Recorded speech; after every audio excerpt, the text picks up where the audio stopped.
Hai Coin Learner, salam jumpa kembali di IMC Entrepreneurship Masterclass.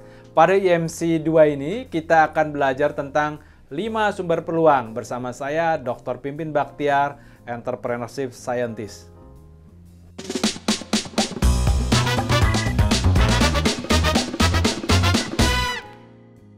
Di IMC 1 kita sudah ngomongin entrepreneurship secara seru tuh. Semoga itu menginspirasi teman-teman. Sekali lagi teman-teman, entrepreneurship adalah tentang semangat keberpeluangan. Nah, kita ngomongin keberpeluangan nih. Pak Pimpin, keberpeluangan kayaknya enak ya didengarkan, tapi itu apaan sih? Susah nggak sih menemukan peluang? Dan gimana cara menemukan peluang? Oke, kita masuki ya.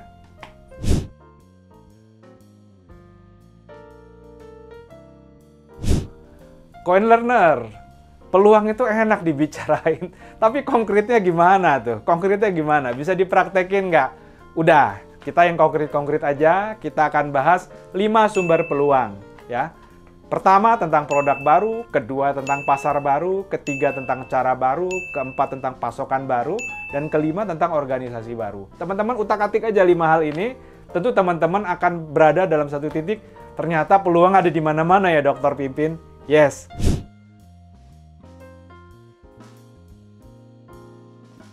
Teman-teman, berbicara tentang produk baru, seruat apakah itu? Haruskah kita membuat helikopter? Apakah kita harus membuat handphone baru yang lebih canggih dari iPhone, Samsung, dan sejenisnya? No, teman-teman. Berbicara tentang produk baru itu sebenarnya sederhana kok. Itu ada di depan kita semua. Contoh, nasi goreng ya.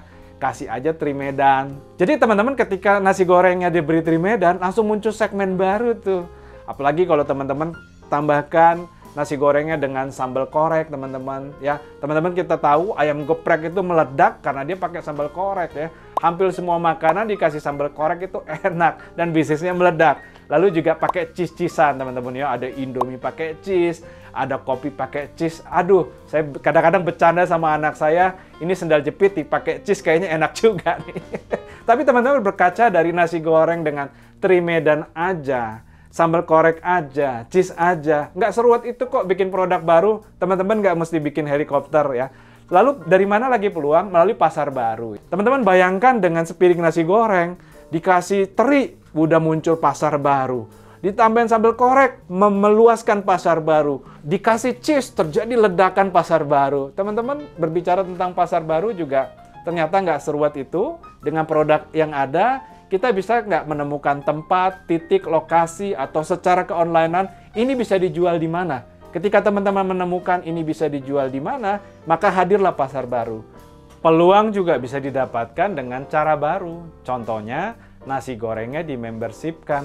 Loh, bisa nasi goreng di-membershipkan? Teman-teman, nasi goreng itu adalah makanan sejuta umat. Saya sendiri juga rela kalau makan nasi goreng setiap hari.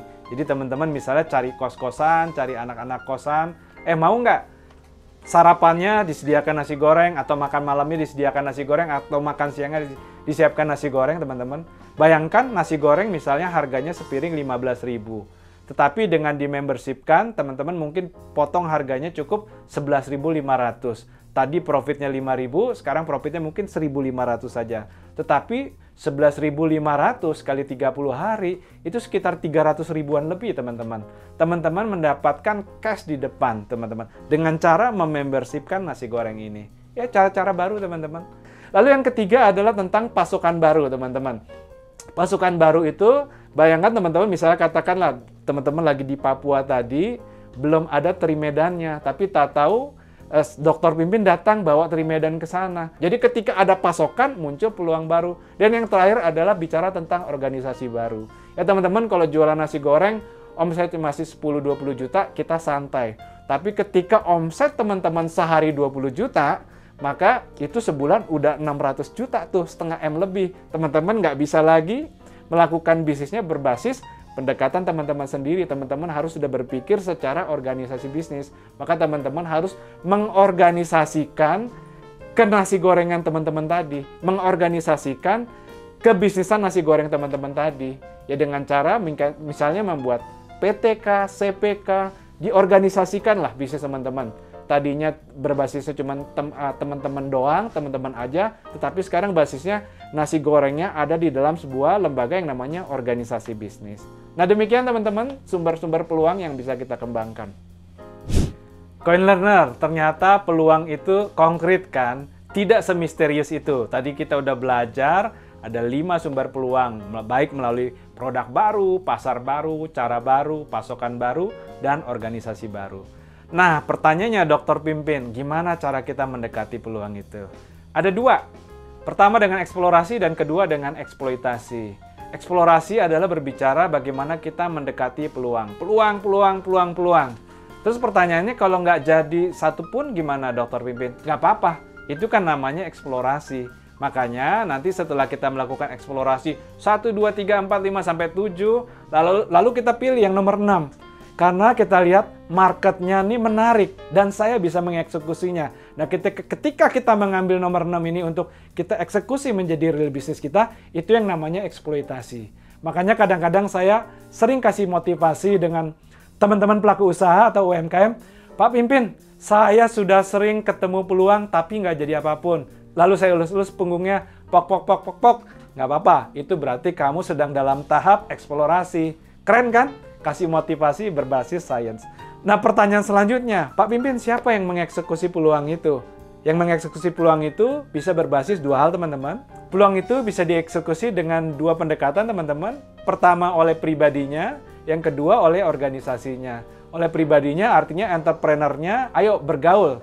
Entrepreneurnya masuk ke dalam networking, ke dalam asosiasi, ke dalam komunitas. Tetapi juga bisa berbasis organisasinya. Misal teman-teman udah punya karyawan 7 orang. Nah, yang satu ini yang kita dorong mereka untuk misalnya masuk ke komunitas, asosiasi, atau berbagai organisasi bisnis lainnya. Ataupun juga mengembangkan berbagai pembelajaran. Sehingga baik dari pribadi maupun organisasi bisnisnya, peluang terus hadir, peluang terus tumbuh. Coin Learner, kita sudah belajar kan bahwa peluang itu nyata dan bisa didekati dengan cara yang nyata pula. Implikasinya apa? Pertama, teman-teman, jangan takut. Peluang itu ada di mana-mana. Dengan 5 pola tadi aja dikulik-kulik akan memunculkan beragam peluang. Yang kedua, jangan bingung, teman-teman. Peluang itu bisa didekati dengan beragam pola. Baik dengan eksplorasi dahulu, lalu eksploitasi. Baik dengan coba-coba dulu, lalu masuk sepenuhnya. Lalu yang ketiga, teman-teman, ayo kita senantiasa bergerak dalam semangat keberpeluangan. Karena itu yang membuat bisnis kita melompat. Teman-teman, kita sudah belajar tentang 5 sumber peluang. Sampai jumpa di video berikutnya tentang 3 cara memulai usaha.